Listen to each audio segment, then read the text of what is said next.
Having children made me realize how beautiful life is. When my oldest daughter was born, I hoped I could teach her great things, like love, kindness, and empathy. But above all, I hoped I could teach her how to survive in this world as an Indigenous woman. Who is the primary victim in everything? Native women. Are you watching Facebook and how many of our young girls are missing right now? Every frickin' day I see one. How do you explain to your daughter that being born Indigenous and a female puts her life at risk? That she needs to learn how to protect and advocate for herself because the government, the justice system, and mainstream media will fail to protect her. If this was 500 or 1,000 missing white women, then there would be a huge uproar. Why is it okay for it to be Ngwehoe women? Why is it okay that we're thrown to the sides?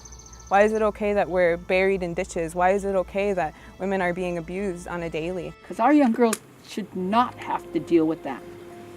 Duluth here is the biggest sex trade that's going out here. And who are those frickin' boats? Indigenous girls. And who's talking about it? I think that should be in the frickin' news every day. What is really happening here?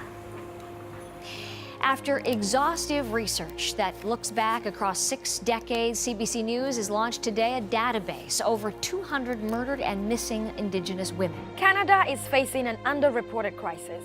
Since 1980, more than 1,100 Indigenous women and girls have been murdered or gone missing.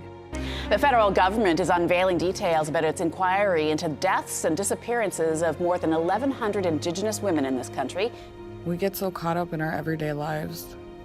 How can I make people care about our Indigenous sisters? How can I make people see? Truth is, I can't. But what I can do is bring you the power of knowledge and information. Continue to put this stuff out there because it becomes a reality to people that are living in the street down there. Despite mainstream media and our government failing our Indigenous sisters, one thing I will explain to my daughters is how much they are valued and that their life matters. My life matters. My life matters.